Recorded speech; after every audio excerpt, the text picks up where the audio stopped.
After showing 20 individuals our documentary, Double Page Spread and Radio Trailer, we then asked them to fill out a questionnaire created and distributed by us.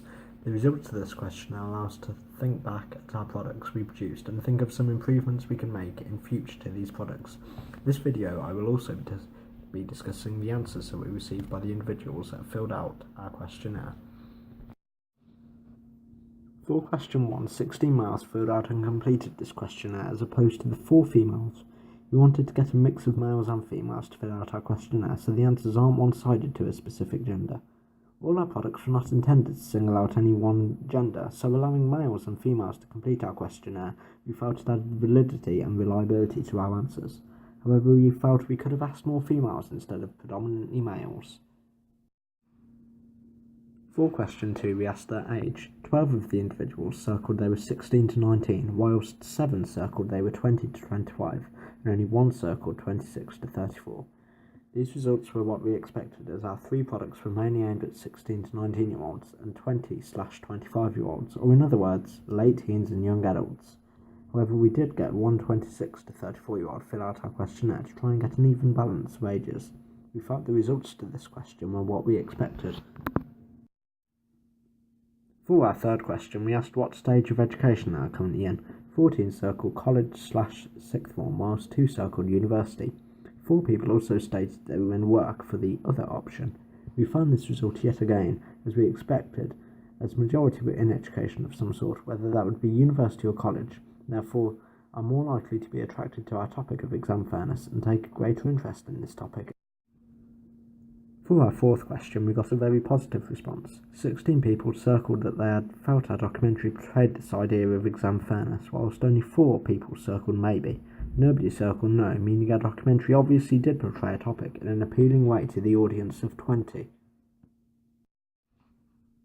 For our fifth question, we also got a very positive response. 17 people circled that they would want to watch the rest of our documentary, whereas only 3 people circled maybe.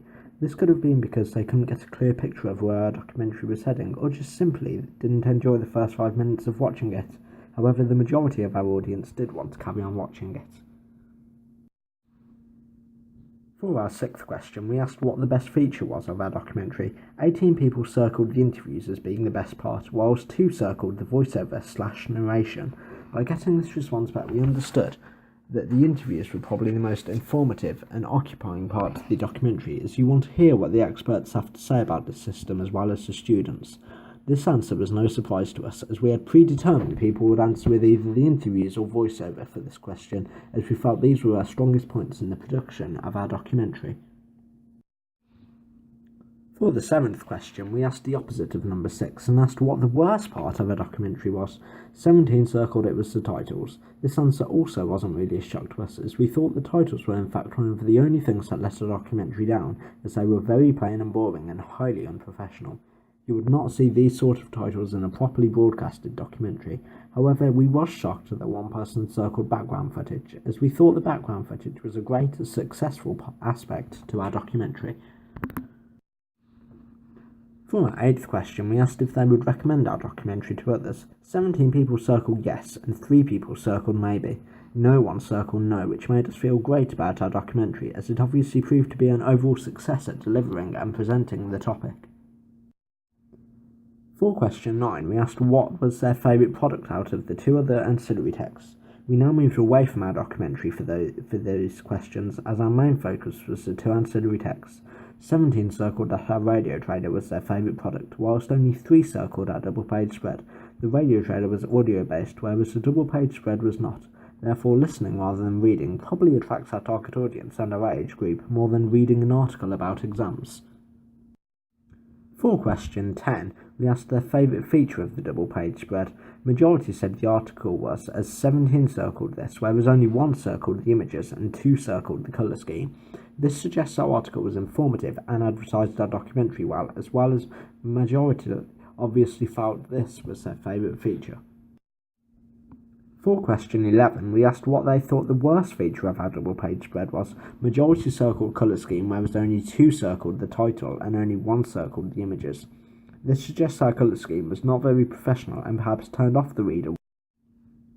For question 12, we asked what their favourite feature of the radio trailer was. 15 circled the voiceover as their favourite aspect, whereas only 4 circled the music and only 1 circled the sound effects. This suggests our voiceover was informative, catchy, and appropriate for the topic we were trying to convey. For question 30, we asked what the worst feature of the radio trailer was, and all but 1 circled sound effects. This answer shocked us a little, as the only sound effects we really used were fade in and fade outs, so we feel this answer was perhaps misinterpreted by the reader. We could have made this question clearer to get a better response from our audience and to keep our results valid and reliable. Finally, our last question was whether they saw synergy between all 3 products, in which everyone replied with a yes. This made us feel like our 3 products were all successful in terms of branding. By doing this questionnaire, collecting and analysing the results, we discovered the strengths and weaknesses of all 3 products, what the good points were and what the bad points were of all 3 products. Overall, our audience responded the way we liked and the way we wanted as well, meaning our questionnaire and its results were valid and reliable. All our 3 products show clear synergy, which was one of the most important targets we had to complete to make sure our products linked together.